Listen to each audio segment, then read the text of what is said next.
Hi everyone, welcome to this webinar, which is a part of the Law Awareness Weeks at CDC 2024.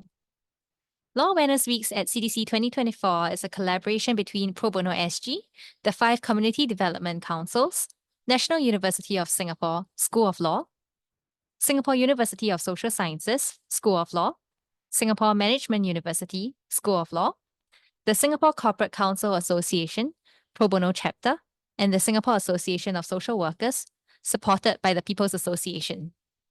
I'm Qian Hui, your host for this webinar, and today's webinar is on dealing with family violence.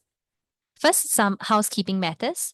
Today, we will be using Pigeonhole Live for a Q&A session. You can submit your questions at any point during the webinar and also upvote on any questions that interest you. If you have a smartphone or a tablet with you, just launch your internet browser and enter www.pigeonhole.at into the address bar. Next, key in our event passcode, which is Law CDC 2403, as shown on the slide. Alternatively, you can click on the link shared in the chat function to launch Pigeonhole Live on your device. If you are viewing this webinar on your desktop or laptop, you should receive an invitation to launch Pigeonhole as well. Please note that today's discussion is not intended to substitute any form of professional legal advice. If you require specific legal advice, please consult a lawyer. With that, I would like to introduce our panelists for today's webinar, Ms. Dharma Jayaram and Ms. Kristine Lam. Dharma runs her own law firm, Dharma Law LLC, with other lawyers, and it routinely acts for companies and individuals in family and civil matters. Dharma has worked extensively in the public and private sectors over almost 3 decades, holding various positions of responsibilities. She also regularly gives talks and training sessions to government, statutory, private bodies, and family service centers. Kristine graduated from the National University of Singapore with a Bachelor of Arts degree majoring in social work. She joined Care Corner Singapore in 2012 and has worked with many families facing social issues. Spending 10 years in a protection specialist center, she has worked with individuals and families experiencing different types of domestic abuse. Dharma and Kristine, thank you for joining us today. Thank you. Thank you. So let's get the ball rolling. First, Dharma, could you tell us a little bit of what is family violence? So there's no generic definition of family violence in practice for law. The Women's Charter actually clearly defines what family violence is, because each of us may have our own understanding of what family violence is. So if we look at the Women's Charter, there are actually 4 categories, and then I'll just go through them. So one is willfully or knowingly placing or attempting to place a family member in fear or hurt, causing hurt to a family member by such act which is known or ought to have been known would result in hurt. I know it's quite legal, but wrongfully confining or restraining a family member against his or her will, and causing continual harassment with intent to cause or knowing that it is likely to cause anguish to a family member. But these 4 categories don't include, for example, if you are using force lawfully as self-defense, or if you are just disciplining your child for good reason. So children shouldn't abuse the definition to their advantage. Yeah, you're right. It was quite legal. It was legalese. Are you able to maybe elaborate a little bit more on what that means? What does willfully or knowingly placing someone in fear of hurt mean? Could you give us maybe some generic examples? Yeah. So, for example, if someone tries to threaten you, scold you, like for example, this one that says wrongfully confining or restraining a family member, not letting you leave the place, locking you up, not allowing you to seek help, because they want something from you, or they're just controlling you. So these are all examples. Or shouting, or just verbal abuse, or making you feel uncomfortable. So it's not so much the act, but it's also part of the effect it has on the person. So some people can take a lot of shouting, some people can't. So the effect on someone where they feel threatened, that would constitute family violence, if they feel threatened and this continual behavior affects them. I see. And Kristine, I just wanted to check with you, what are some types of, unfortunately, abuse that you see in your work? And are there any types of maybe more unseen types of violence or abuse that you come across? I would say it's similar to what Dharma has mentioned, the different types of physical, psychological, emotional, financial, sexual, neglect, abandonment types of abuse. I would say there are some types of violence that is a bit harder to pick up. So for example, emotional and psychological abuse. Recently we are seeing quite a number of maybe perpetrators who may use love bombing techniques by saying that, like, I'm really worried about you, I want to spend all my waking hours with you. And when the victim try to really leave the perpetrator, or like to even have their own life, to meet their friends and all, perpetrator might just turn up at their workplace, turn up at their family gathering, friends gathering, and when that happens, the victim may feel like, why are you controlling me? Perpetrator might even get angry with them. Then victim is left in a situation where they get quite confused on, is this abuse, is this not abuse? So in that sense, this is likely psychological abuse. We also see other situations such as maybe parents disciplining their children physically, and it is definitely not physical abuse. Definitely not physical discipline, but it will have crossed the line to abuse because hospitalization, etc., is necessary. We also have couples like in that sense, technically should still seek consent for like for example sexual advances, but they didn't, then it enters the realm of marital rape, sexual violence. We also see like elderly who do not gain access of their own financial like ATM card, etc., and that constitute financial abuse. That's really unfortunate. Thanks so much for sharing all the various examples. So I heard you mentioning, for example, that there could be parent-child abuse, there could be abuse between couples. And Dharma, I just wanted to check, is there a difference between a husband and wife relationship when it comes to legal avenues for seeking help, as opposed to maybe just a boyfriend-girlfriend relationship, or maybe even ex-spouses? Would all of these constitute family violence, or maybe even an uncle and a nephew kind of situation? Right. So in the Women's Charter, it's quite clear. Family are people who are related. They have even categories of who family members are. But when you say, so an ex-spouse would fall under family, or anybody related by even marriage, adoption, stepchildren, nephew, uncle. There's also a situation where the court can define, so if say even an ex-mother-in-law, if you're staying together, but she's an ex-mother-in-law, but you're sort of staying in the same house, in the same vicinity, because it may necessitate some kind of protection at that point. But the other category you mentioned, boyfriend and girlfriend, yeah, that's interesting because that's not family yet. So for that, maybe we also have POHA under the state courts, where it's protection from harassment. Okay. That doesn't distinguish, that type of avenue doesn't distinguish between family and non-family members. But for family violence in the family courts, you have to be related, and show some nexus within a family. I see. So today we'll be focusing on family violence. Yes. So POHA, meaning girlfriend-boyfriend relationship type of situations, will not be covered during today's webinar. Yeah. And what about if, let's say, it is a child being abused, or maybe even just a teenager being abused, can they also seek legal help given that they are not yet adults? Yes, but normally somebody who is caring for them would have to take out that application, so they can seek support. Okay. But we have had cases where kids don't have that support at home because it's the home environment that abuses them. So in that case, we have children who've actually reached out to the school counselor, who've then of course reached out to maybe Child Protection Service if it's serious enough, or found ways to maybe even have a conference with parents to see how they can help.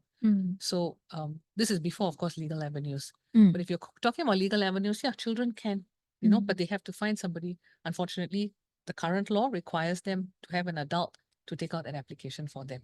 I see. Yeah. Okay, thanks so much for sharing. And I just wanted to hear from Kristine also. Some of our listeners here, they may, while listening to you speak about the different types of violence, they may find that some of it sounds quite familiar to them. So in the event that one of them finds themselves in such a situation, in an emergency, how do you even know whether it's an emergency? How do you know when to seek help? And if you do know when to seek help, what do you do to seek help? Yeah. Okay.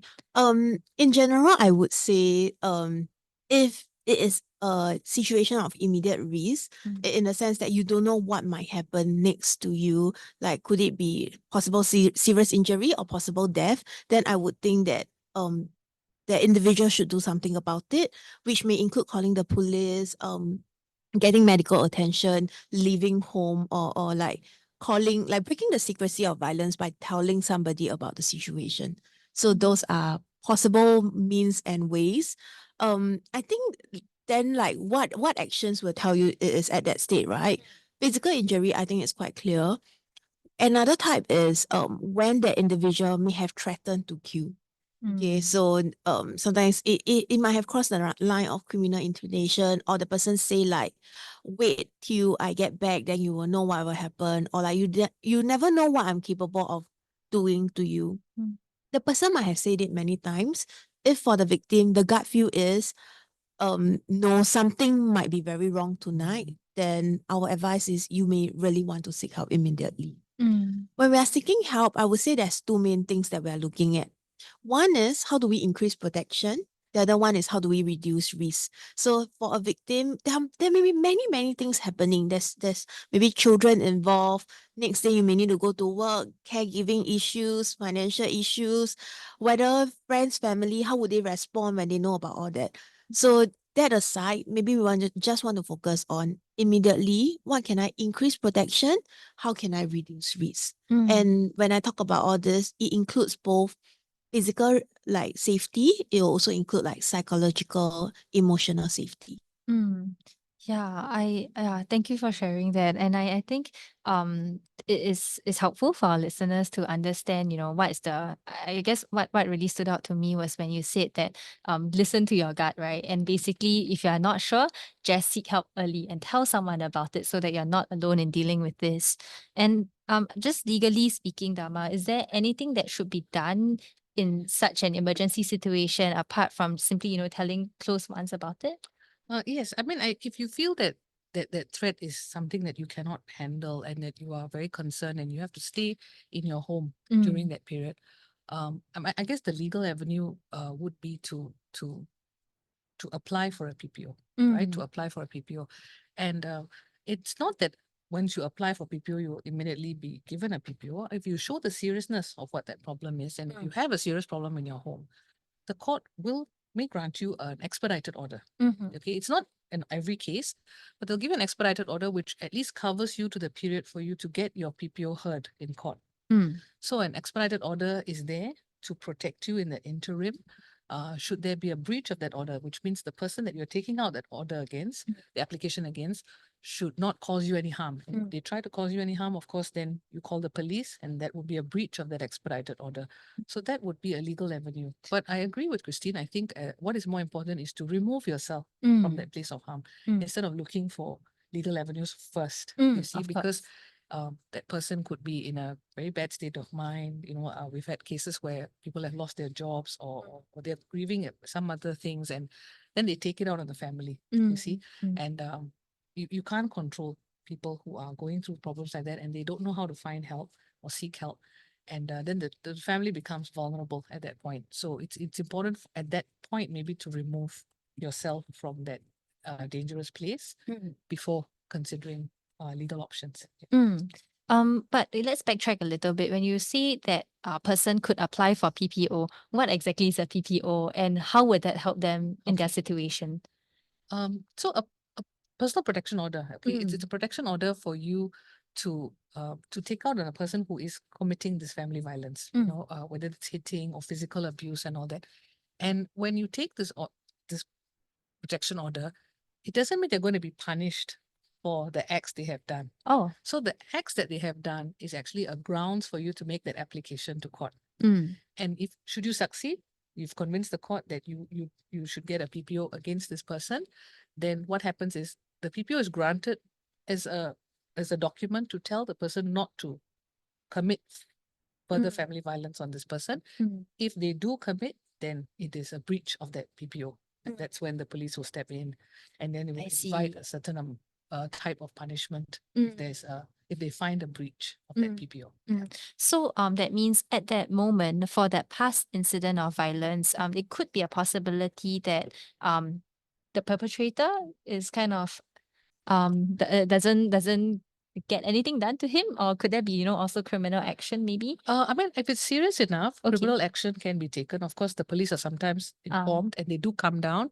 There could be voluntarily causing hurt, assault charges, depending on the severity of what they see there.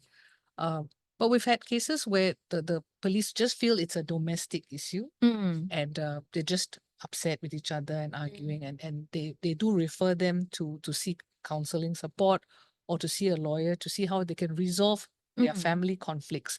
Of course, this sometimes leads to parties filing divorce because they're not getting along, or they feel that the children are not in a good place, so they want to seek different orders to protect the children. You see, so it's not necessarily a criminal act to the police every time they walk into a house and they see a problem. But of course, if there is very brutal violence, there's some we've had cases where there's slashing, you know, things like this. Yeah, then it's quite serious. There will be other criminal charges that are placed. And of course, the police will recommend that the family members still apply for PPO, because though they've taken the perpetrator away for a while, he may come back. And if he's still in his anger or rage, it's good for them to have protection orders so that the police can come in a timely manner and address the problems. So I suppose it depends very much on the severity of the violence committed, as well as the maybe even the likelihood of it happening again. So the PPO in the family court, those family court is a civil, we follow the civil system. The PPO in itself is a quasi-criminal. It's a quasi-criminal aspect to it. Yeah. And you mentioned that the PPO essentially will become will be a if they do manage to get it, it will be a document that serves as sort of, is it a warning to the perpetrator to not do it again? Well, I guess it is. It's basically an order. It's a court order, and it will actually state there that so and so should not cause family violence on whoever has taken out the application or whoever that you've taken out an application for. So you might have taken out for yourself and your children. So the wife's name will be there with the children. There are also applications where husbands have taken out against the wife to not cause family violence on the children. So the names will be all spelled out. So the court order actually makes it very clear who is not to commit the family violence on whom. Okay. And then that you were saying that if there's a breach, there's a potential, there's a possibility that the police may get involved at that stage. Yeah. So that's when there's a breach, and then you will call the police because and then because you've got a PPO, they can act in a more timely fashion because the court has determined that such activity or such family violence does occur in his house. And you were also speaking about how in an emergency, somebody could apply for something called an expedited order first. And the expedited order will be in place until the PPO comes in. Sure. So how do you get this expedited order, or what is it? And how, you know, can you just apply for it in the middle of the night? No, yeah. So it's okay. So PPO applications are done online, or you can go to the family courts. And then of course, some family service centers do assist parties to make that online application. But you would still have to go down to court to obtain the documentation for or certify the documentation to show that you are serious about it. At that point, there will be a duty judge and they will get to see you. And if they feel that your situation is serious enough, it's not for them to know that, of course, it's for you to share with them. They will grant you an expedited order for you to protect yourself in the interim. It's not in every case. It's only in those cases that they feel there's imminent danger. Like some women or men who may be scared to take out this application and then go back home. Because you see, the document will be served on that party, right, in a couple of days. So they don't want to go home and face the wrath of that person. So the expedited order is there temporarily to protect you. Now, the expedited order does not mean that the court has made a finding that the person has committed family violence. It's just a protection for you in the interim. And the courts are very mindful and very sensitive to ensure that this expedited order normally lasts for 28 days. So they try to have the first mention. That's the first time the court gets the applicant and the respondent to come to court and discuss, you know, how to move forward, you know, what would they like to do? Would they like to mediate and settle the matter or go forward? So they try to do that within the first 28 days. Now, if they cannot for whatever reason, because someone is away or they can't get hold of a person, they do extend the expedited order. So they will extend the expedited order until perhaps the hearing, or if the matter is resolved, or even if at the hearing, the judge needs a bit more time to make a decision, they can also extend the expedited order until the decision is made. Now, when they make the decision and the court feels that a PPO should be granted, the expedited order expires. So there's no expedited. But if the application is dismissed, the expedited order also gets expired or dismissed at the same time. So it's just to protect the person for the duration of that application so that they can confidently make the application, confidently go to court and conduct themselves in a certain way to see whether they can obtain this PPO. Yeah. Okay. And Kristine, Dharma mentioned a very real concern, which is that when someone files for an EO or PPO, they may be afraid to go back home, right? To face the person who would have just received the papers. Do you have any tips or suggestions on how the family can deal with such situations, or maybe even, where can the victim seek help temporarily if he or she is afraid of returning home? Okay. I would say PPO is not the first thing, the only thing that a family can actually seek for when family violence happen. So if there is a lot of moving pieces, you're not too sure what to do, I will always encourage seeking social service assistance first, having somebody to really listen to your unique situation, the concerns you have, your priorities, your goals in the relationship for the short term, for the long term, the resources you have, or the certain lack of resources, such as not having an alternative housing, not having friends or relatives that can take you in for the time being. And maybe through that conversation, be it calling the anti-violence and sexual harassment hotline at 1-800-777-0000. It's Googleable, NAVH, 24-hour service, or seeking any social worker through family service centers that is near your house. Have that conversation first before deciding what exactly to do. Sometimes we do not recommend client to apply for PPO on the onset.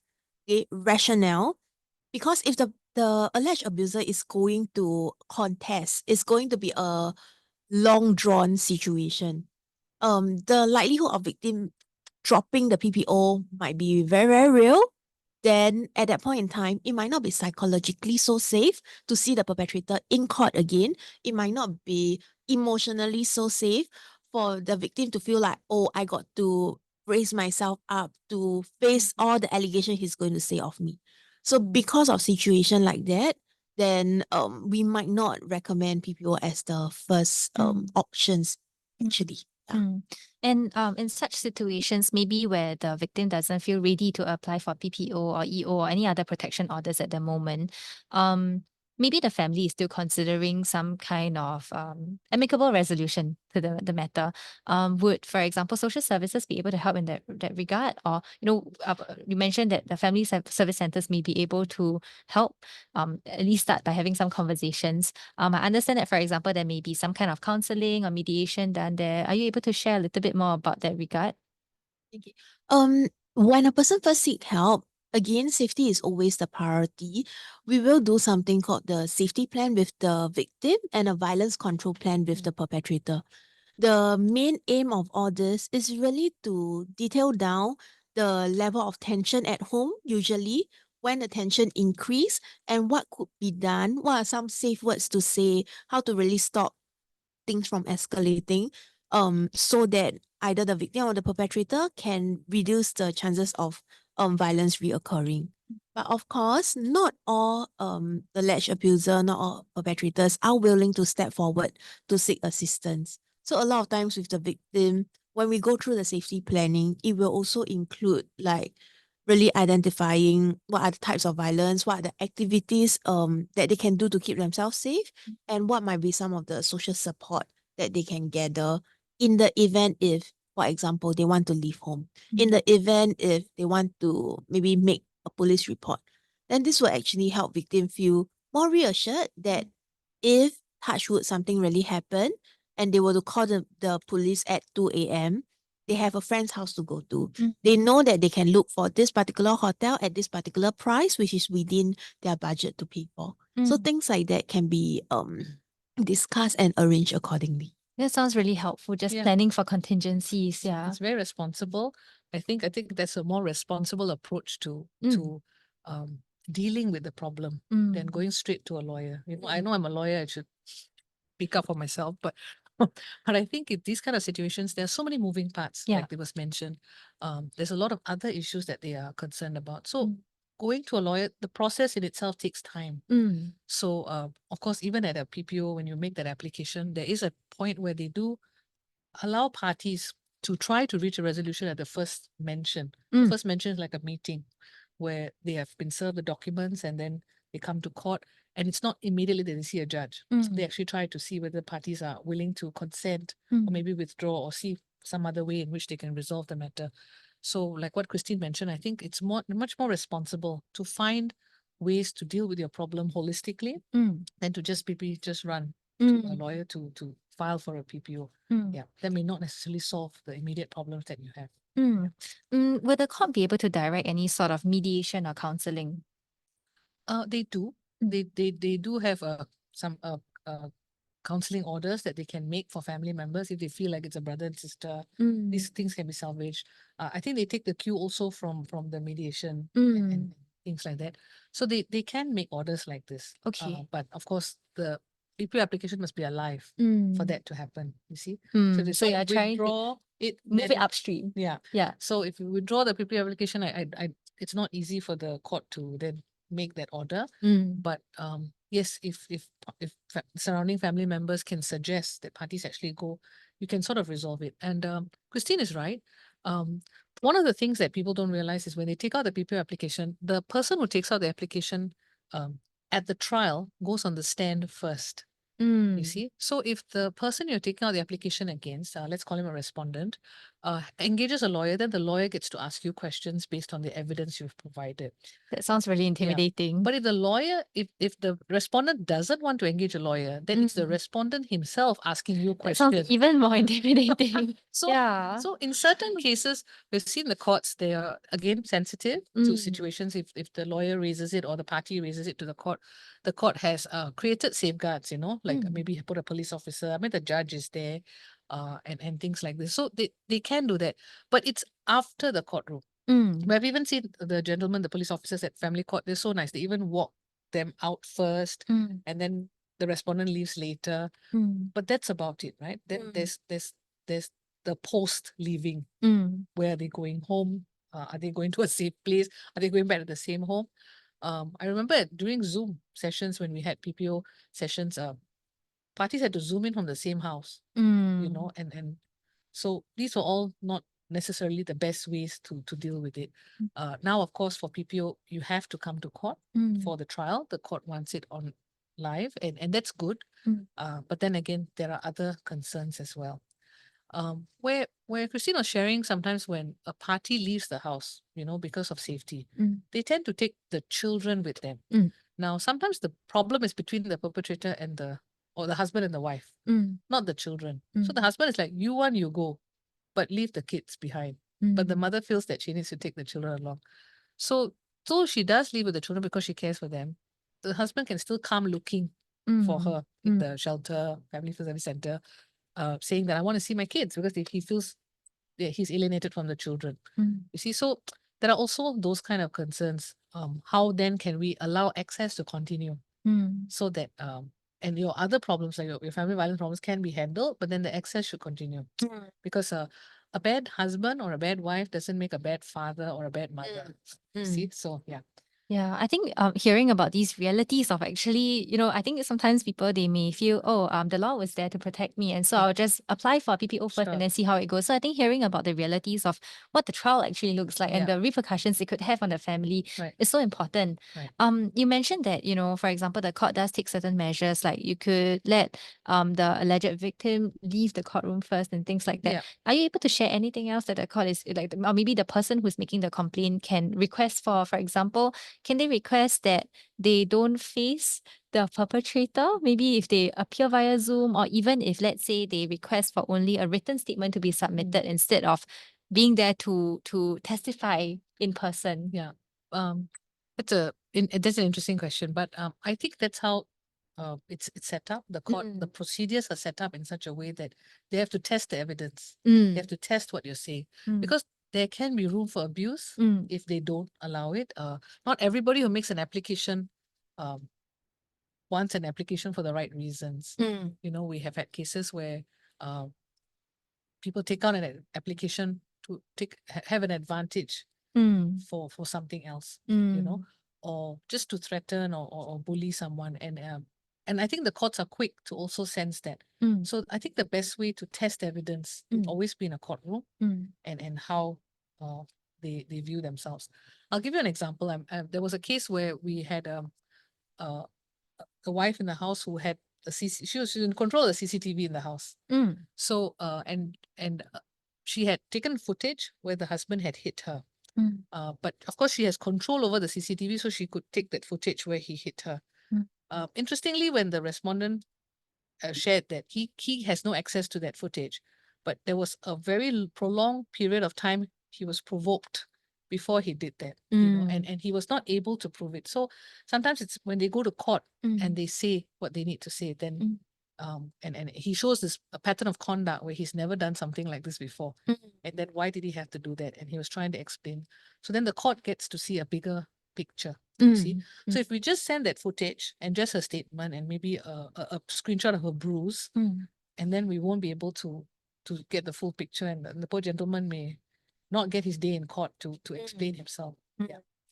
I would say like if a PPO is contested in the court, right, there will be court counselors that are being assigned. Okay. So there is a chance where you can discuss with your court counselor whether, for example, making requests of appearing via video link instead of appearing there physically, or requesting to leave earlier, etc. Or like having, for example, sometimes there's a need for mediation, but the victim might not feel ready enough to speak in the presence of the perpetrator. There were times where they just put 2% in the room and allow both parties to not talk, and only the court counselor speaks to close the topic. Yeah. So such requests may or may not be granted, but there is a avenue for you to discuss with the court counselor on what might possibly work best.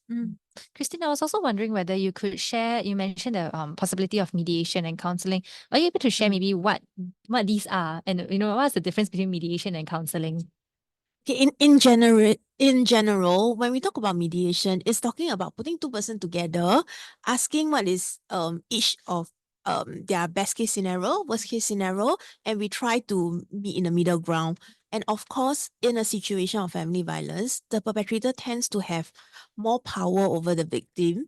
Mediation may not be the best technique because victim, out of fear, out of the previous threats, out of past traumas, etc., might choose to give in to the perpetrator.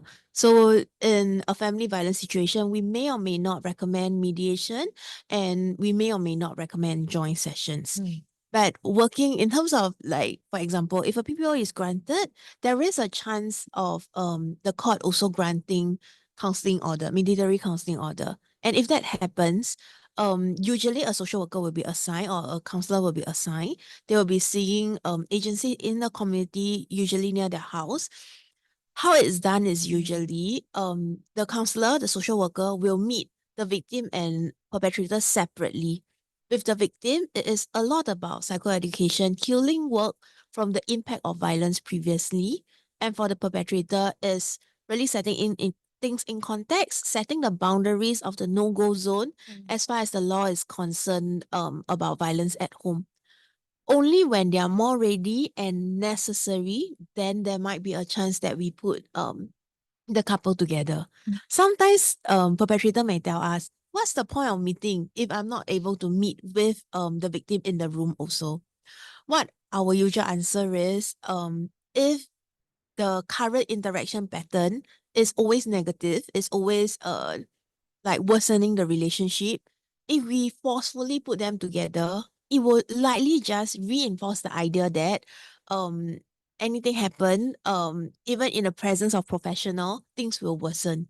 Then it reduces the whole experience of victim feeling like there's still some hope in the relationship, there's still worthy effort to try. So by being able to separate them, setting some rules and norms of interaction at home, we are at least able to work towards maintaining peace, re-establishing interaction pattern that is healthy and reasonable, at least not negative, at home first before we talk about improving them. So in that sense, we do always encourage family members to be patient, especially when like there has been many years of negative interaction, many years of violence at home. Thank you for sharing. Yeah, I think that works if people come forward early in the abuse pattern, because we have cases sometimes where they have just tolerated it for many years, and then it's a final straw and they cannot be in the same room anymore with that person. I think that's also, not necessarily good, you see, because then they are quite bent on taking a legal avenue. They don't want to attend mediation. They don't want to talk about it. They don't want to see that person at all. So I think that's great. I think the avenues that people have now, much different from before. And if they sense conflict, and it's affecting the children because the children are witnessing the conflict, then they should try to get that support much earlier so that they can at least sit in the same room and have that conversation to see how they can improve themselves. Yeah. So yeah, I think that's interesting. And unfortunately, in some events, maybe a protection order really is necessary. Right. And we've heard of something called the domestic exclusion order. Dharma, maybe could you share a little bit about when that or what that order is and Right. when it would be suitable or necessary? Right. So I must admit that the bar for domestic exclusion order is quite high. It's not so easily obtained. But it can be obtained if it's necessary. The court sometimes say, why do you need a domestic exclusion order if I give you a PPO? Because there are people who have a PPO and then a year or two later come down and get a domestic exclusion order. But what is a domestic exclusion order? So the domestic exclusion order is so husband and wife, they own a property and a matrimonial home, and they share it. But husband is just violent, sorry, I don't mean to profile husband, but also wife is violent. She's throwing pots and pans every day. There's just so much ruckus in the house, and there's no protected space in the house because the person who's angry is walking in and out of that room, walking into the kitchen. So there's no space in the house that is safe. So you can get a domestic exclusion order to have safeguard one room. So the domestic exclusion order actually says this person cannot enter this room, like the master bedroom or the children's room. So you can have one or two places like that, so that it's the safe zone. So if they breach it and they enter that place, then you can of course call the police. And for that, of course, you have to have evidence that they were in that room. So that's where the tricky part comes in. So now you have homes with CCTV in them. So they're capturing this kind of evidence. Now, the more serious domestic exclusion order is where the perpetrator cannot even enter the house. He's the owner, but he cannot enter.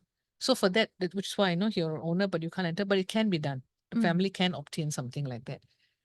It's a bit harsh, but and which is why I say the bar is a bit higher, because you have to show some more continued pattern or something more extreme, that it is dangerous for you to be in this house with this family, But of course, I think the new laws are looking at different ways to solve this. Without that, I think in the future, they are talking about things like removal order, where you take the victims out of the place, just like in the Child Protection Act, we have Child Protection of Vulnerable Adults Act, where they remove the vulnerable person out of the place, instead of making the vulnerable person take out the application to remove the perpetrator. I see. So, I'm looking forward to changes like that. And I think MSF is going to be more involved in the PPO scene. So, yeah. Okay, and if after having heard all of these, including the very practical considerations which the both of you have shared about applying for protection orders, someone in the audience really does feel like they need it. How do they go about doing this? What are some of the general steps or maybe the first steps that they should take to applying for one? Well, you can apply for a PPO online, but you still have to go to family courts to certify and obtain the documents. I think you have to take an oath that whatever complaints that you have put in the documents are true. So that would be the first step. Of course, if you need help, I think organizations like PAVE and I'm not sure other organizations also assist. Transsafe, Project Star, they do help you do the filing. Okay. But you still have to go down to the family courts to to obtain the documentation. And once that's finalized, then that's served on the other person, the perpetrator or the respondent, or let's call it the respondent, within a few days by the court. So that's when an EO, if you need an EO at that point, then they will be notified. A date will be fixed in court for you to come. They call it a mention. It's like a meeting in the court. It can be done by Zoom as well. So that's where they try to see if parties can resolve. They'll read out the complaint to the respondent and see whether he agrees or she agrees to. If they don't wish to agree, then they might even talk to the other person. Is there any other avenue you wish to take? Not necessarily withdraw, but is there any other thing you would like? And explore options at that point. And in which point both of them are quite rooted in wanting to proceed. Then, of course, the court will take a step back and give them directions. If you need to get a lawyer, if you need to put your documents together, can you do it? And then we will meet again for another mention. And then if all documents are in, then the court fixes the matter for a hearing. Okay. And then if you have witnesses. And at the hearing, that's where the questioning takes place. And then the questioning takes place. And it doesn't necessarily end in a day. It depends. It sounds tiring. Yeah, I think it's very emotionally tiring. And I mean, even lawyers, if we have to take the stand, it's scary for us. And we are familiar with the courtroom. So if you're not familiar with the courtroom and you have a more romanticized idea watching television, it's not the same. When you have to take the oath and you stand there, it is quite nerve-wracking. And and if you don't have much evidence, I think for the victims who don't have much evidence, they are very concerned whether they will be believed. You see, so that plays a lot in their mind. You see, and I had an interesting case where this lady was there, and interesting that it was not my case. She came to me. She said she felt very uncomfortable because the lawyers were male, the judge was male, the court staff was male, and then she's female, and then she didn't know what to. Could you make requests for such matters? No, you don't. I mean, you can. I think she just optically felt like she didn't realize, and I don't think it was not designed. It was it just happened to be like that. You see, so so of course she spoke to a lawyer, and that's when she came to see me because she thought she would just wants a female presence in the court. So it was an interesting thing she said, but no, it's never designed to do that. But I'm just saying that it's interesting she shared that with me, and that that's how nerve-wracking it was for her. She didn't realize that, Actually, all this that is happening, or like if we are looking at really going to the court, applying for any orders or anything, right? You really do not need to do it on your own. Of course, you can go to the Family Justice Court website, key in your SingPass, put in the application, go to either the court or one of the protection specialist center to do your to finish your application to see the judge. But you can always call, like, be it a lawyer or social worker, to go through the things with you before deciding whether or not to apply. Because a lot of times, breaking the secrecy of family violence itself increase the risk of violence. Like, just think about it. Perpetrators uses violence, right, to keep the victims to like have a quick win at home. So for example, when victim and perpetrator disagree on something, perpetrator threatens, victim will feel scared, they will give in. So perpetrator learns that every time he uses violence or she uses violence, she gets the last say. It is an easy way to win at home. The moment you break the secrecy, the moment you apply for PPO, perpetrator will realize that, oh no, I can no longer use this. What else could I do to maybe get the victim to drop the PPO? Or what else should I do to regain control over the situation? So this is really when violence may possibly worsen. So if you are really not sure what to do, if the situation is really very volatile, or in that sense, you are emotionally very tired, psychologically very stressed, then I will not recommend that we go straight away to break the secrecy and all, but you may wish to talk to someone first. And on that day itself, after you see the social worker, you may or may not decide to continue the process. That's also okay. Yeah, we just have some time to talk it out. Thanks, Kristine. And I think the very last question I would like to ask you before we move on to our case studies is if someone in our audience here knows someone who is maybe perhaps facing family violence, what can they do to support that person? Okay. I would say family violence is a relatively different situation from other issues, because usually if you have a problem, you resolved it, right? But when it comes to family violence, there's two key things. There is the family, where we talk about love, relationship, moral support, company, value system, etc. And there's also the violence, where we talk about safety, risk, harm, possible death, injury. So if you were to know somebody who is experiencing issue of family violence, I would always recommend you to approach in a manner that is safe for the person, to reduce as much possible shame, judgment, and etc. for the person. The last thing we want is for the victim to feel like, oh, you're forcing me to do something, just like the perpetrator forcing me. So we're just reinforcing the whole idea of like the victim is at the mercy of other people telling them what to do. So that's one thing we don't want. The other thing is sometimes victim, while they share, we may make comments like, how come the perpetrator like that? How can he or she say this thing? Okay. Then victim may go home thinking that, oh no, I have bring shame to my family. From now on, I should not tell someone. Okay. So with that, when you approach a victim, just need to bear in mind, you want to go slow, you want to hold your judgment, and like what I've been saying, bring them to a professional for support. And you can choose to accompany them if they're willing to. You bring them to the center. You can see outside. If it's possible, you may possibly be able to join in the conversation to see where it leads. The only exception is when there's immediate danger, or maybe the victim might not be as protective towards the vulnerable members at home, like elderly children. You have seen serious injury, but the victim did not choose to step up to protect the young child or the seniors at home, then you may need to step in a bit more.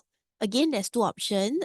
Anything immediate risk, always call 999. Let the police step in. There are teams like linked to MSF and all that can be sent down under urgent response when necessary, that police can activate for shelter admission, etc. Or hospitalization and all. Those are possible.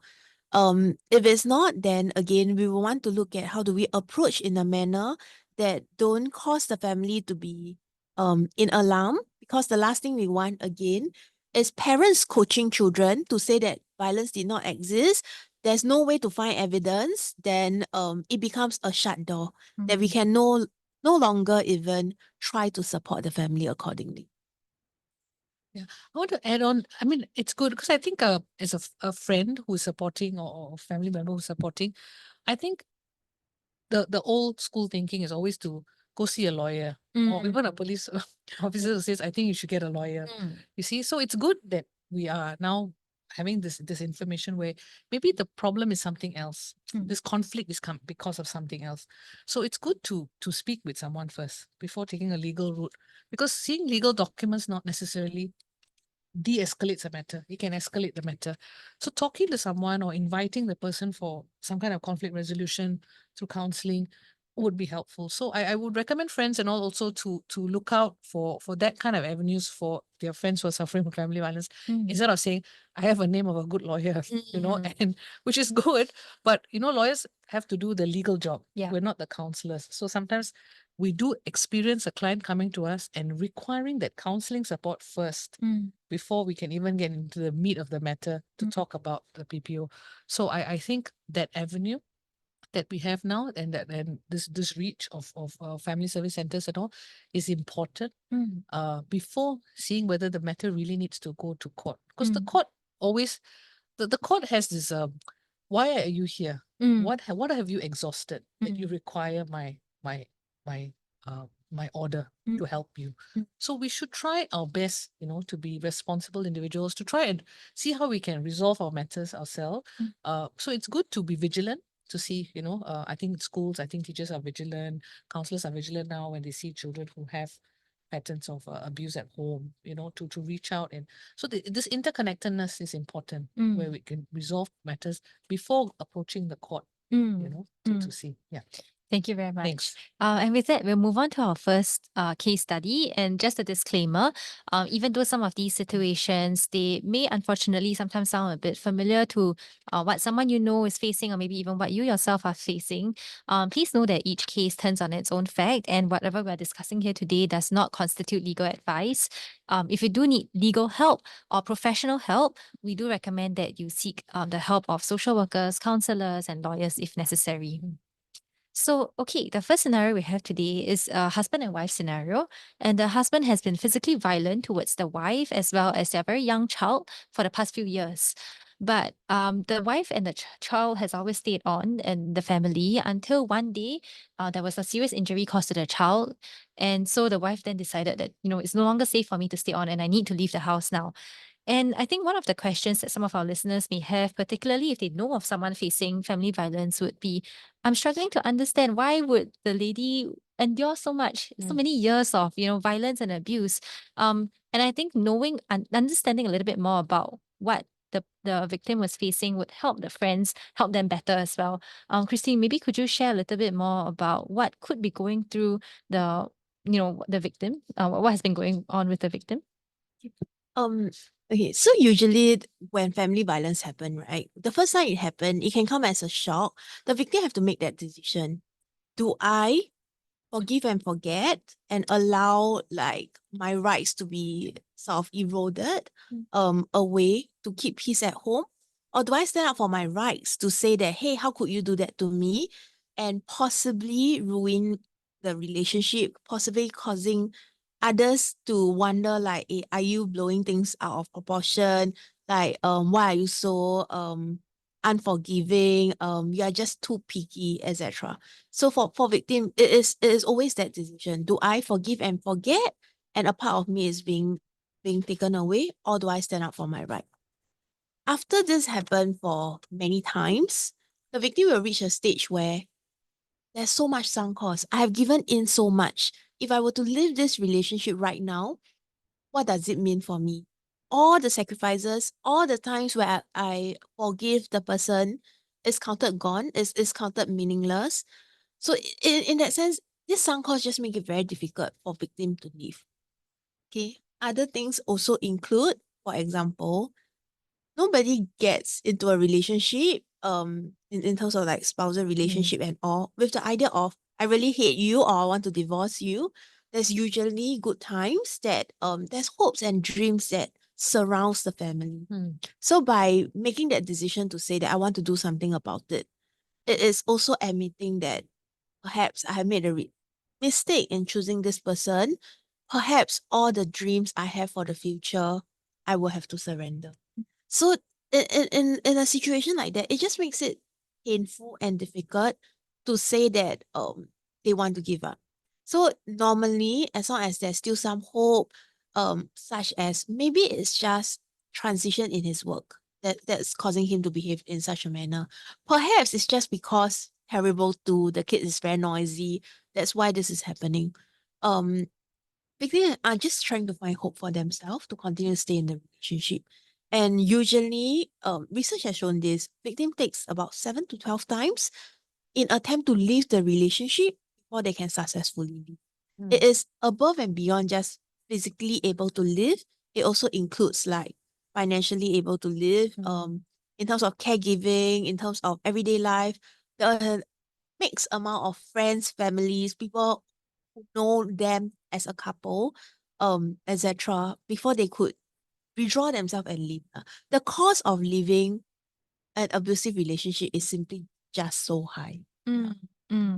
And one of the questions came in from our audience. I think it's quite relevant to your case, where, or rather, what you were talking about when you were saying that sometimes it requires, not requires, but sometimes the victim goes through repeated and multiple incidents of violence before they decide to leave. And as someone who maybe is aware of such a situation, how can we empower the victims to take action when they are going through this back and forth of, oh, should I leave? Should I not leave? When you see that actually there is a need to protect themselves? Usually the first thing we do is really providing more clarity for the victim on what is happening to them. So helping to them to see what we call the cycle of violence, where there may be good times, there's bad times, there's tension in the household, might be helpful. Helping them identify how healthy relationship look like and why their relationship is considered abusive might be helpful. So at the end of the day, a person can be able to see, but if they don't have real means to really leave the relationship, or even to, for example, the courage to step up to say, I want to apply for a PPO, let's take a break and see what's going on, then the person can't quite leave. So the other thing would then be, how can we equip the victim with real resources for them to be able to withdraw from the situation to go somewhere else? I believe in pacing. So for example, I have mothers who tell me that now it's school term, the kids are having exam, it's N level, it's O level. I cannot afford to leave the household because it's just too disruptive for my child. Like PSLE is just this week. So what they may do is they will stay in the situation. They may bring in another family members because there's more visibility. Violence tend to not reoccur as much into the household to maintain a certain level of peace until, for example, school holiday. Then they can remove the child and themselves to a safe place. They don't need to be so concerned about possible harassment, etc., where the husband may or the other party may just go to the school to try to take the child back. And it's only then they can start to think about, do I want a divorce? Do I want mediation? Do I want to apply for PPO? So really creating space and time where the victim is ready to handle the situation. So pacing is important. So that brings us back to our case study, where in the next slide you see that for example, in this case, the wife manages to seek temporary refuge from a friend's house and has been staying there for about a month. And in the meantime, the husband unfortunately continues to harass her. And now that there has been some time given, there's been some time and the wife has given some thought to the matter, she feels protection is necessary because the husband is continuing to harass her. And at the same time, she also wants to get a divorce.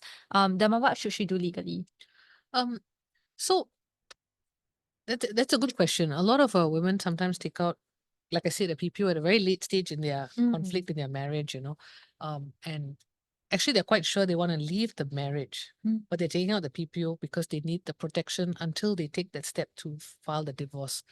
So we've seen cases where the court has granted PPO if they feel that there is family violence, and it's a time sensitive PPO until the divorce is finalized. Now, why they do that is because there are two limbs to a PPO. You have to prove two limbs. You have to show family violence and you have to show necessity. You have to show that you need this PPO to protect. So if you're planning to go back to the home, so if she's left the house to go to the shelter, she wants to go back home and then she needs the PPO, then you create the necessity because you're going back to the same place. So if there's a breach, you can call the police. But if you're planning to divorce and move away and live separately, then the necessity sort of diminishes for you to ask for that PPO because that is still a requirement the court needs. Why is it necessary for you to have a PPO if you're not planning to stay together? So in such a case, I think that cooling off or that pacing period that Kristine was talking about is important.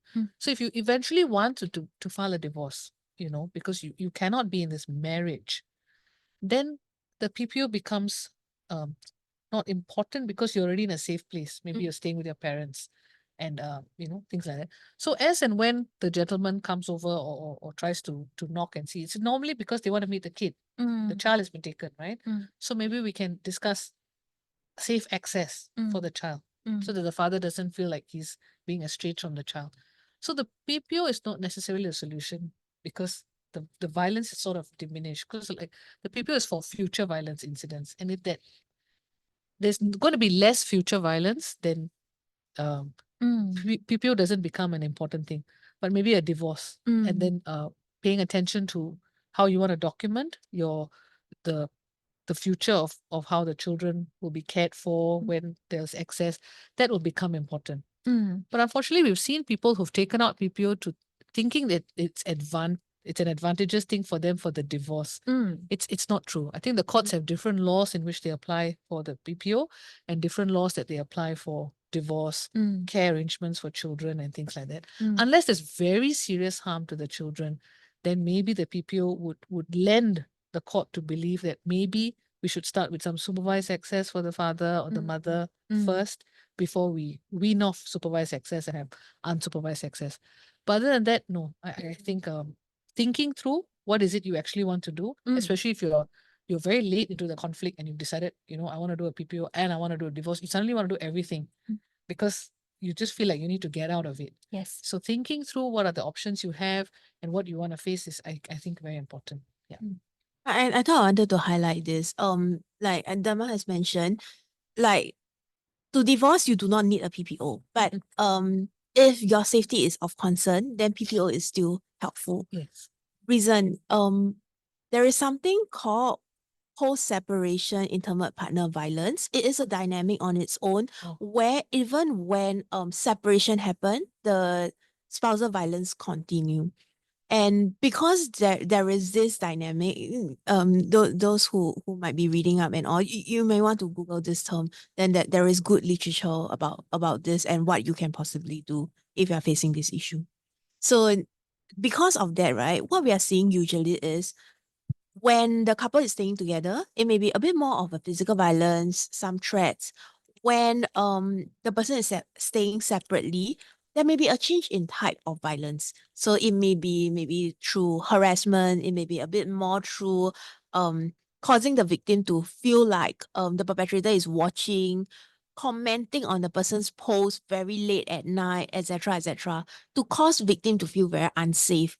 Is it harassment? Maybe, maybe not. Is it threats? Maybe, maybe not. It's just very gray. Would you say violence has ceased? I would say no. It's just a change in type. But it is maybe harder to prove. Then will PPO still help? I would think PPO has its own process where it brings both parties to the court to say that, look, family violence cannot happen. You have court counselor who will bring you together. You will see the court to say that this is a serious matter. You are here. You have to take half-day leave to really go through the process. So sometimes that is still helpful to really tell the perpetrator that there is real cause to violence. Don't think that you can get away with the situation. But of course, at the end of the day, if the purpose of PPO is for custody, is for divorce, then it might not do its function because it's really for protection. Sure. Yeah. So I hear that even harassment can be considered a type of violence. And Dharma, let me just confirm, the courts do consider that as a type of Continual violence? harassment. It has to be a conduct, because it's not easy to prove, but continual harassment, we've had cases where elderly couple, gentleman just uses a lot of bad words, like abuses her, literally he calls her prostitute in every language I can think of, because we had to transcribe the documents. And it was so difficult for her to live in the house because he's shouting, he's always using this. Now he doesn't touch her. He's just harassing her, and hoping that, she will cook faster, move faster, but they're elderly, right? So, he just finds it, he's very impatient with her. So he ended up, just verbally abusing her a lot. And it was harassing because she was very stressed out. She felt embarrassed to step out of the house. She felt embarrassed to go out because the neighbors are looking at her funny. And her children didn't want to come and visit, though they were adults already, because the dad is always very angry and shouting at her. And to some extent, the children even feel mom has allowed this behavior, you see, which is very sad because, she's just old school. Has to stay in this marriage. This is my husband. Where else am I going to go? You see, so that kind of continual harassment, I remember we brought it to court, and the court had to go through the transcripts, and they did feel that because it's been happening so frequently, it is a kind of a harassment that she had faced, and they granted her a PPO and even a DO. In that case, you see, the gentleman had to step out of the house because there was just no peace, for her. I think eventually they did file a divorce and divide the property because there was no way he could just stay in a shelter forever. So they just never got along, and that had to happen. Yeah. And on that note, our question from the audience also, I think maybe is relevant to this. You mentioned that, sometimes there may be verbal abuse. Right. And the question coming in from the audience is that if the abuse is coming from a person with some kind of psychological or mental disorder, can the PPO still be ordered against them? Are there any other avenues that could better help the perpetrator, legal avenues that could help the perpetrator? I think if it's raised to the court, they would think that they would want that kind of support and help to be given to that person. So, which is where we have collaboration with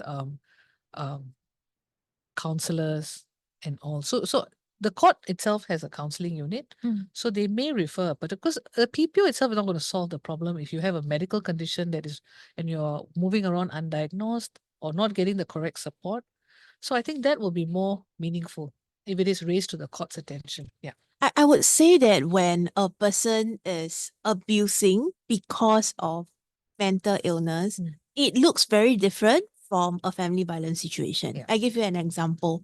So we do have clients who are diagnosed with major depressive disorder, and when they use violence, it is like anyone and everyone can be a victim. So they may point knife at every single one, and later on when you check in with them, they cannot remember anything. We also have victims. So usually the difference is the abuser do not choose a particular victim, and that they just attack anyone and everyone, and it's usually within a very short period of time when that happened. So if you're wondering, oh, is it because of my son's mental health issue, that's why he is being abusive towards me? I would usually ask the mom, is he only abusive towards you and not anyone else? Does he only throw your things and not anybody else's things? His own things he don't throw, he only throw your things. If he burns things, he only burn your things and nobody else. He can behave in the presence of external party, but normally behind closed door, he will not be able to keep to it. Later on, he may apologize to say that he's sorry, he didn't know what he was doing, but the next day the same thing could happen again.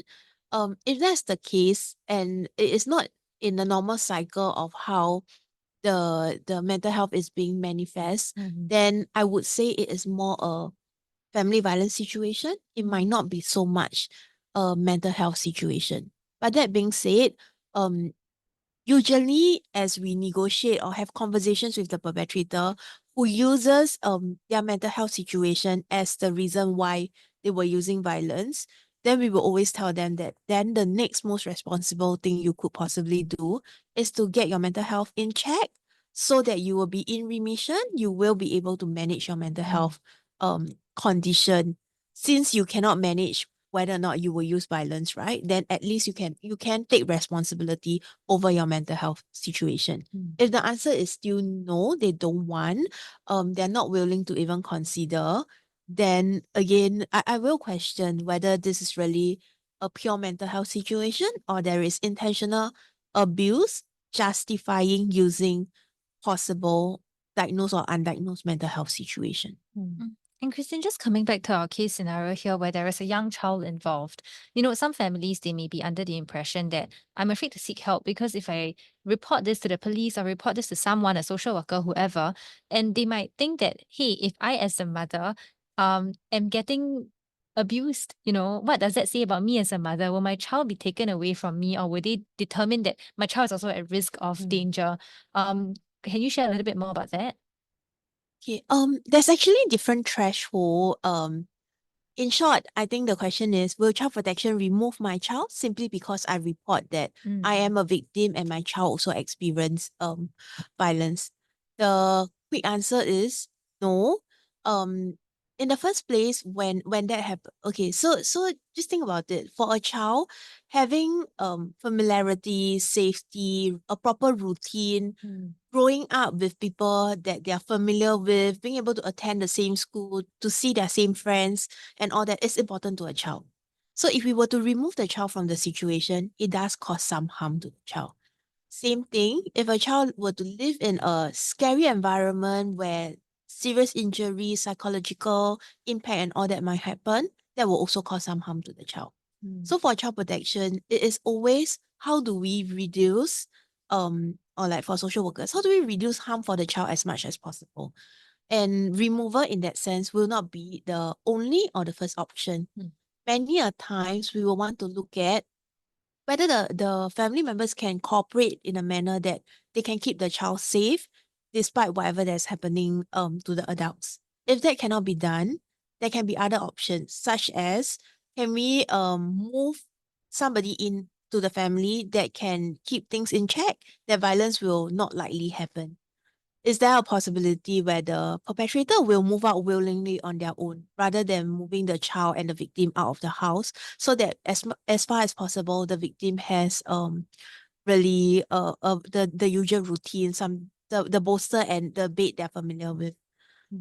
If that cannot be done, whether we could move victim or any caregivers that they're familiar with together with them to maybe a friend's a relative house first, and only when that cannot happen and moving to a shelter that will also cannot happen, then we will consider like removal is really something that will be considered. It is never the first option. It sounds like many avenues will be considered, and removal of child is really the last resort. And so if anyone is contemplating or worried about that, they shouldn't. Yeah. I want to add on that this is a painful observation I've made over the years doing family law, is that when parties fight and children are at home, they tend to think that the children don't understand, and they're not really like, they're just there, like props running around or frozen in a corner, and they're fighting. And it's a painful observation I made over the years where we've had cases and the children have grown with us, and the children do share that they have processed a lot of that conflict that they've seen, even at a young age of 4 or 5, and they've been a bit unsure how to manage themselves even in the environment. So I think such webinars and talks are important for whoever's listening, that you don't underestimate the children in your house when you have conflict, and you don't underestimate how they are processing this conflict. And sometimes they may internalize it, and they may take it out on a friend in school because they're mirroring some behavior. And then we think that they are misbehaving in school because the teacher is saying, he's hitting other kids.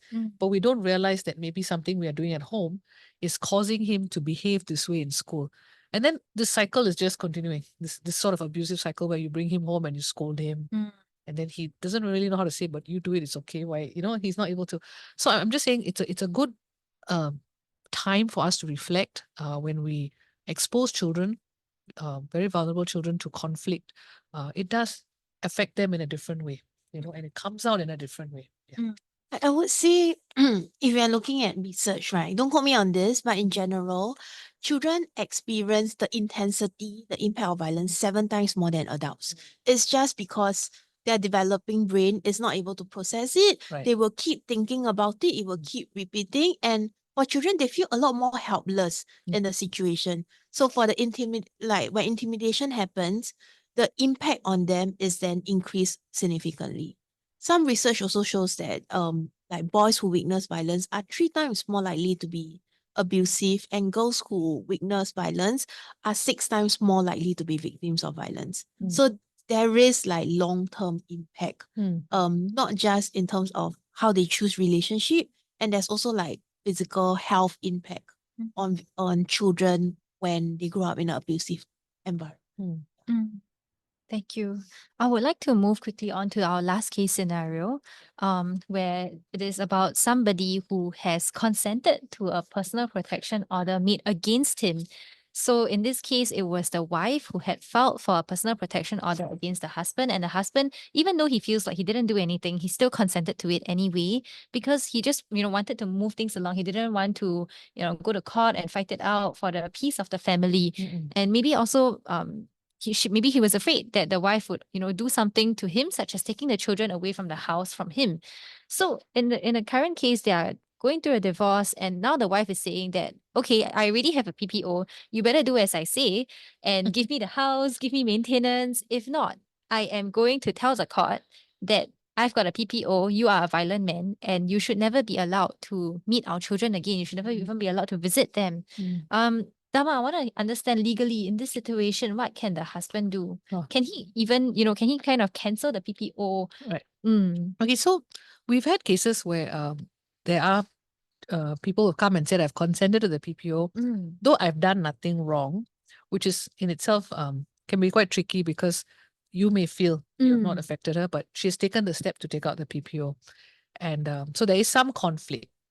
Maybe it's not family violence, but then you've also consented because maybe you feel, okay, she's taken a step and you want to sort of reconcile. So you agree to the PPO. Now, you can rescind, you can revoke the PPO, you can, but the bar again is high because if you've consented to it, you have to set it aside. You have to say that there was some mistake, some misrepresentation, for example. But on the other side, there are cases where a PPO has been given and there's no end date to the PPO, but it's been a couple of years. So there are people who have applied to court to rescind it. Sometimes it affects jobs. So certain jobs, from my recollection, jobs that require you to have arms, whether in the army, police, Cisco. So a PPO on you is not necessarily a good thing, right? So though it's not a public document. Do you have to declare it? No. The HR in some places do expect them to declare this. You see, so and they can't not declare it. So it's not a public document. So it's probably part of a declaration that they have to make. So from my recollection, I've had clients who've had to. And then when it comes to that question, they're a bit stumped, And so sometimes they want to go and rescind the PPO so that they can move on in their career. They can sort of, it's in the past. And maybe the ex-wife even consents to it so that, they can move on. But I go back to that point where I can imagine a party using a PPO to conflate the issues and say, or when it comes to divorce, I'm going to show the court. But you don't have to show the court already has a copy. If there is a PPO, it's there. So that's one. And how you want to use it to advantage yourself in a divorce, like I said, the court are astute, the judges are astute, and they will not, intermingle the two issues unless there's a need to. There must be a nexus to why you want to talk about the children and the PPO. The PPO could be against the husband and wife. The children are not even inside the PPO. So there's no room for you to use it. You see? Sometimes parties use it to color the court. Oh, he was a violent man. He was, look, he consented. But like I said, it's again, different principles, different laws are applied to achieve different outcomes. You see? So I must say that the court in moving towards a more holistic, therapeutic way in how they want to deal with divorces, tend to, and they've always allowed it. And I think increasingly there is a way in which they do it that preserves the dignity of both parties. So I would recommend if you feel someone is threatening you with a PPO as you enter into a divorce, don't be afraid of it. I think talk to your lawyers and see whether that has a really big impact on your case, on whether you want to spend time with your children or whether you want care and control for your children. I think it's important that you are armed with that information instead of being scared. I know it's called the Women's Charter, but it does also protect the family. It does protect the father's rights. It's not necessarily punitive to the man.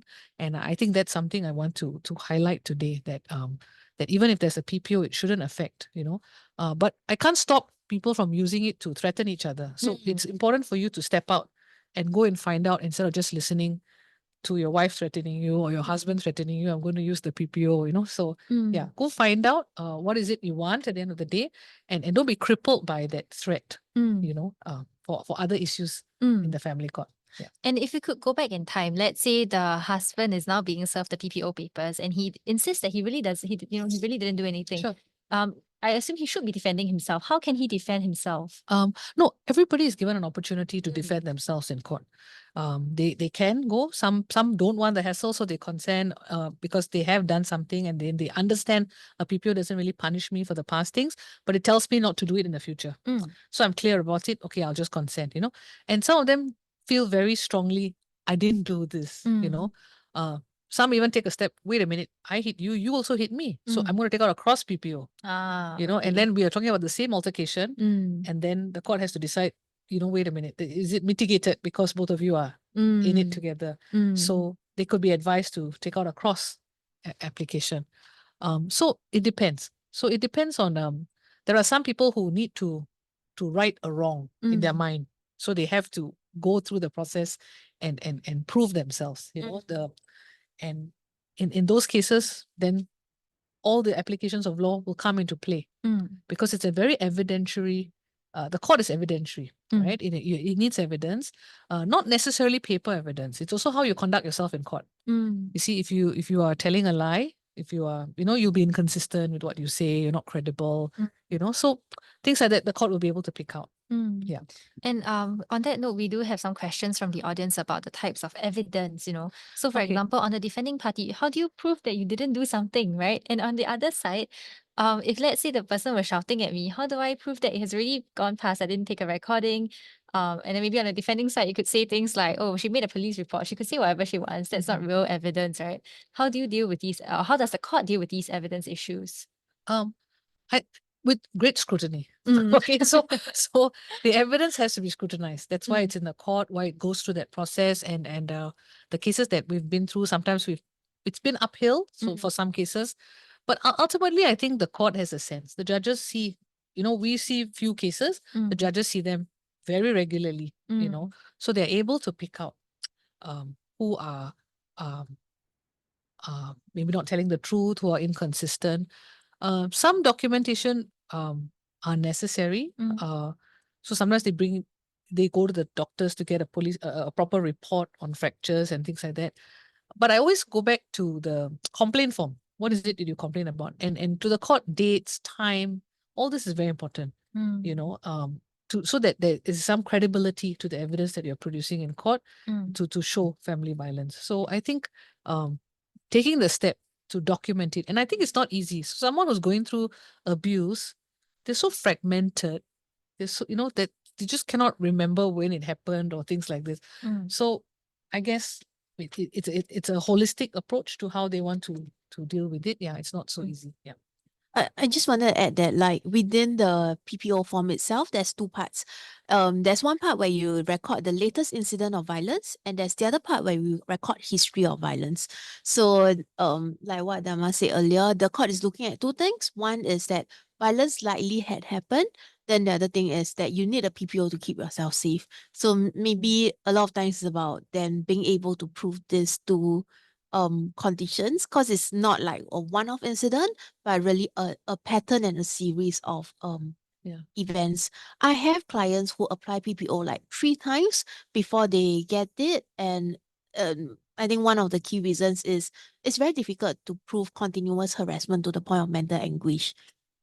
The last time when she got it, it's because the husband was the one harassing her at her workplace, calling police on her until like the police gave her documentation to say that, can you go and apply for a PPO? I have come to your workplace like 10 overtimes in the last 3 months.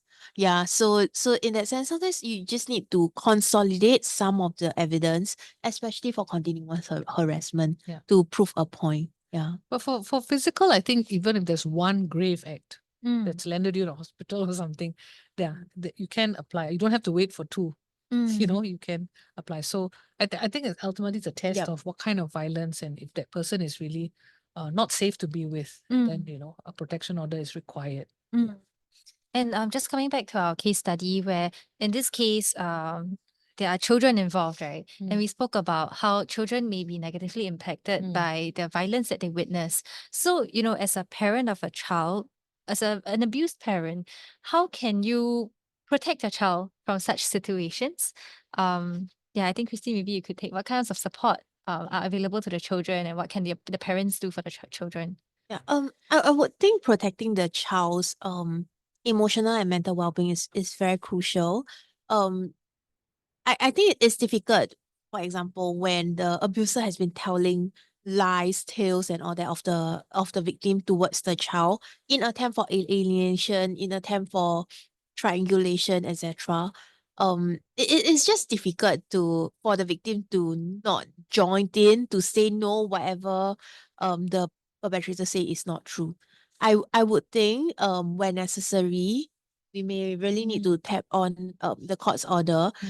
there are clients who apply for interim care and control, interim custody, so that they have something clear out instead of allowing the perpetrator to say like the victim is trying to abandon you, that's why not meeting you, when the perpetrator is the one trying to stop victim from visiting them. So I guess it's like whatever that we can tell the child and with clarity, with honesty, we will want to do so. Reinforce the idea that they are still loved. It is things among the parents. It is not their fault. Things will change because they need to change where they stay, etc. But as far as cannot speak for the other party, but like your love for that child remains and will always be parents. Just that how family might look like might be different. There are many services out there that is able to work with children directly. Even if you are seeking help from a like protection specialist center, child protection specialist center, or even family service centers, they are likely able to provide you with individualized services for your child about whatever that is happening. There are also books out there that talks about divorce, like the one we usually use are like the dinosaur divorce, where we really go through a storytelling method to help the child make sense about what will change, what will not. Yeah, but helping the child feel psychologically safe is very important. I think in my experience, I think that it's important that the children feel safe and that we sound that out to the children. But increasingly, I share this with my clients, and is how you deal with the conflict is how they are going to deal with the conflict when they're an adult.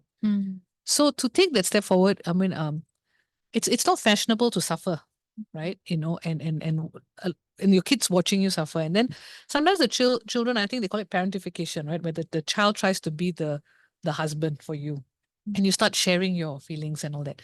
So I feel you know, there's some damage that we can do to the children because of that, and I think as an adult, we have to find those resources. I know Kristine is talking about, it's out there now. It's not that kind of world where we don't have those that support structures. We are in a first world country. Everything's a phone call away or a Google away. And taking those steps to find the correct solution so that your children have a healthy upbringing and a healthy view of their father and their mother, or healthy view of conflict and how conflict. I mean, we can't run away from conflict. We're all going to have challenges in life, and how we deal with them instead of just sitting in a room and crying or being withdrawn. That's how they will. Because we've seen kids who go into gaming. You know, they shut out this sound, or they just leave the house. They're with their friends all the time. They don't want to come back home, and we allow this kind of behavior because we are not taking stock of the problems that we have to create that environment for them that's safe. So when they're young, they'll still hang around you and be sad. But once they have wings, they'll fly. They'll just go out because I don't want to be at home. I don't like this. So we have those kind of children. And I've also seen kids who eventually give the strength to the parents to take the step forward. Mom, it's okay. You can divorce dad. I love you. I love dad. But I think you're terrible living in the same house. But I think you all are better people apart. So we have kids also who give them that, you know. So I think as adults, we should step up. We are in uncomfortable in a relationship with our spouse or family members. Get the necessary help, you know, because the children are watching, the children are aligning themselves, and they don't want to. They actually want a big, happy family. They want everybody to be together. They want everybody to be happy. So, yeah. So I'm just speaking out for the kids who don't have lawyers, who don't have, yeah. So on that note, just to be mindful, children do, like loyalty speak is very, very true, right? Children do sometimes they choose to align with the perpetrator. Why? Because it's less scary. Yeah. They will not be attacked. Then the victim may feel like you have betrayed me. How can you do that too? So in that sense, can we not take it personally on the child, and how do we make sense of it? And sometimes the child might choose to be with the victim, then we are very concerned about the psychological impact in that sense. Then again, how do we attune and protect the child in that manner? Research has also shown that for children, all they need, even till they are teenager, is one consistent adult who is there to help them buffer through stressful situation. So how can we be that particular adult that can really help them buffalo through? And if at that point in time, emotionally, psychologically, it can't be you, whether that can be a sibling, a auntie, uncle, a social worker, a counselor, a school counselor, a teacher that could actually play that role for a while so that at least they have someone to talk to. Thank you very much. And there's so much interesting things that I'm learning from this conversation. But unfortunately, I'm mindful that we only have a minute left. Dharma, I would just like to ask both you and Kristine one last question, which is that we understand there are upcoming changes to the law. Could you let me know what's the one thing you're most excited for, as well? What is the main takeaway you want people to take from this webinar? Anything? Are you excited about? What are The new excited changes to the upcoming changes to the law, yeah. There's going to be more a scope in how they decide what family violence is. There's going to be a broader definition. I think there's more collaborative work with MSF. They are planning to do more interesting things. I won't say everything because they're still fine-tuning some of the stuff. But we are looking forward to it because it's about time that they re-look at how we deal with family violence. Like the current system may not necessarily be robust enough to capture a lot of different types of family violence. I think the new laws also talk about psychological, emotional, sexual abuse, and things like that, which our current law doesn't really cover under family, but definitely in the criminal penal code it's there. So and the family wing, of course, takes a different approach to, say, a criminal court, right? So it has a more holistic, it understands the family dynamics in a different way. So I'm excited about that. Of course, going forward, when we have webinars like this, it is my hope one day that the loop is closed, because normally the counselor is there, the lawyer is there, but a police officer would be nice, to close the loop, to see how it works. Because, they introduce the client to us, and then when we get them the order, then if there's a breach, how is the breach dealt with and all? I'm curious to know, so in future webinars, I think we can have another half an hour. Maybe put someone from the police force. I don't know. Yeah. Thank you. And Kristine? Okay, so quickly, I think some of the changes of the law that I'm really excited about is really increasing the cost to the perpetrator. Because like, how do you really reduce crime? How do you really reduce things from happening? It is when the perpetrator really experience a real cost that will be met out to them if they were to use violence. It's no longer like it might happen, but increased surety that something will be done to the perpetrator if they were to use violence. The other thing I'm excited about is the increased in power that is given to different agencies. This is because a lot of times victims of family violence is just in the situation for so long, right? It's like frog in a cool water, it gets hot and it gets spoiling, and the frog might not realize. So sometimes you just need somebody to go in, use the power, shake it up, keep the victim safe, and then we can have conversations to see what is happening, what else can be done. So the change in law allows such emergency use to really keep victims safe instead of like expecting victim to be the one who say, I need help. And the last thing is really absorbing more types of violence. We are seeing more indirect form of violence that might not be as easily detectable. So with the changes in law, we are hoping to see like more of such cases getting surfaced, getting discussed about, and being able to bring it to court. Yeah. So maybe one takeaway for today is really you really do not need to handle issue of family violence on your own. There are social workers, there are lawyers, we are here around. Just step forward, ask for help, and then we can really plan things out together. Yeah. Thank you very much. Thank you so much, Dharma and Kristine. Unfortunately, we have to bring our session to a close and onto an abrupt change of topic. Our next session will be on cybersecurity and how your data will be handled. And if you're interested in that, that will be on Monday, 30th of September, the same time at 7:30 p.m. So organizations today are sitting on huge amounts of data, and everyone is struggling to make sense of how their data is being protected. So what can organizations do to minimize cybersecurity risks, especially given new work patterns, which evolved as a result of the pandemic? And what should you as a consumer expect from organizations. What can you do if you feel that your data has been misused or not treated properly? These are some of the questions that our panel will be discussing, as well as the common pitfalls in managing privacy risks and the implications and things to note when you are facing data and security breaches. So join us next Monday. We will have our moderator, Ms. Serene Gan, Jeffrey Lim and Ginny Sujin Gan as they discuss the possible breaches as well as the legal remedies to prepare and activate. So these and many more webinars are part of our Law Awareness Weeks at CDC 2024. You can visit our website, go.gov.sg/LAW-CDC or our Pro Bono SG website or Logoware to register for this webinar and the many more webinars available. The links will be dropped into the chat function today. So at the end of this webinar, a survey form will pop up on your screen for your completion. We would really appreciate your comments because that will let us know how we can better improve our webinars. And lastly, if after today's sharing, you find that you need legal guidance, please write into us at help@probono.sg. At the end of this all, I would like to really express our gratitude to Dharma and Kristine for sharing your knowledge and experiences with us.